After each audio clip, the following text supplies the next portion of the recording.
Ito yung mga random questions sa NBA o yung mga bagay na hindi madalas pag-usapan o mabanggit kahit ng mga kilalang media. At I'm sure pati ikaw napaisip na kung ano ang kasagutan sa mga tanong na to. Welcome sa part 16 ng ating NBA Trivia. Rebound box. Back out to Allen. His three-pointer. Bang! Sa milyong-milyong binabayad ng mga team owners sa mga players, team expenses, pagkain, travels, staff, hotels at kung ano-ano pang gastos, minsan ba napatanong ka na kung paano nila nababawi yon o paano pa sila kumikita? Kung iniisip mo na sa ticket sales, well, tama ka naman pero hindi lang doon. Ang totoong ginto nasa TV rights at sponsorships. Kada taon, bilyon-bilyon ang kinikita ng liga sa TV deals. Tapos hinahati-hati yon sa lahat ng teams kahit mahina pa performance nila o rebuilding team pa. Kaya kahit kulelat sa standings, kumikita pa rin yung team owner. Bukod doon, meron pang merchandise sales like jersey, caps, collectibles, parking, food stalls at iba pa. Iba pa yung kita sa sponsor na makikita mo sa jersey like Bibigo, Rakuten, Feastables, Harley Davidson, etc. At meron din sponsor sa sahig ng court like Toyota, Crypto.com, AT&T, American Airlines at kung ano-ano pa. May cut din ang mga team sa kita ng League Pass. Pera lang sa League Pass na binili mo ng 300 pesos sa mga streamers. Ang gagaling. Eto natanong lang sa akin sa comment section. Alam naman natin na sa bawat NBA Finals o Conference Finals, ang magkalaban na team ay may nakaabang na championship merch, cups, t-shirt, minsan jacket pa. Pero minsan naisip mo ba, paano kung matalo yung team? Saan mapupunta lahat ng pre-made merch nila na may nakasulat na champion o Western Conference Champions? Actually, dinudonate yung mga yon sa mga charity groups gaya ng Good 360 o World Vision. Doon pinapadala sa mga bansa na nangangailangan, lalo na sa Africa at South America.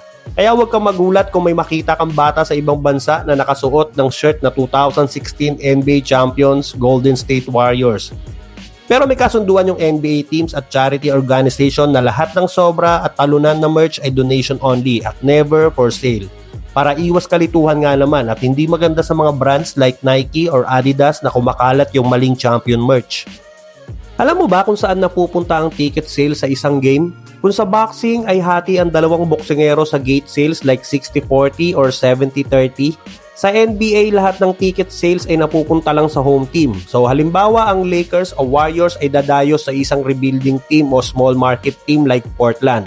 So ang Portland, since sila ang home team, may right sila na taasan ng ticket o yung tinatawag na dynamic pricing. Dahil sa particular game ay mapapanood ng mga fans si Luka, si Lebron o si Steph Curry. Pero kahit yung away team ang dahilan ng pagtaas ng tickets, wala pa din magiging share ang Warriors o Lakers sa sales. At hindi lang yon. Ang dayong team din ang sasagot ng sarili nilang pagkain. So either dapat may dala silang pagkain o magpapakater sila doon pero sila pa din ang magbabayad. Pati hotel na tutuluyan nila.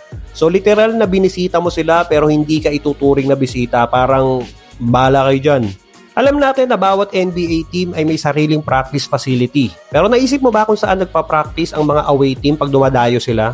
Well, hindi allowed gamitin ng visiting team ang practice facility ng home team dahil nandun lahat ng staff, playbook boards at equipment na pang sarili lang nila.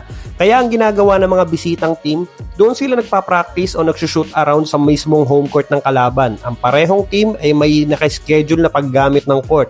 Pero ang home team ang magde-decide ng oras kung kailan nyo pwedeng gamitin yung court. Isa yan sa disadvantage pag kayo ang dayo. Yung limit lang yung oras ng practice nyo. Alam mo ba kung sino ang may-ari ng liga ng NBA?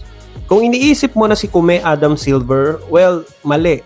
Si Commissioner, trabaho niya magpatupad ng rules, humaharap sa media at nagme-mediation sa players at owners. Pero wala siyang ownership stake sa kahit anong team o sa NBA. So ang totoong may-ari ng NBA ay yung 30 team owners. Sila ang collective na may-ari ng liga.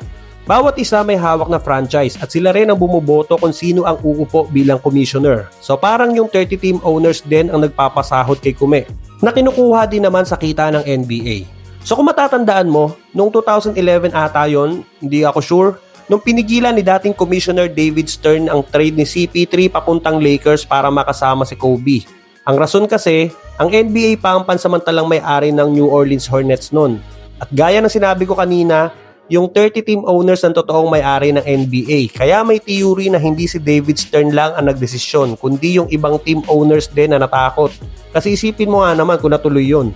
Baka hindi na maging balanse ang liga at sobrang lakas na ng Lakers. Walang official confirmation pero alam mo na, sabi-sabi lang, chismis daw, galing kay Aling Marites. So ngayong alam mo na, palike naman kung nagustuhan mo at paki-follow or subscribe na din para sa susunod pang NBA Trivia.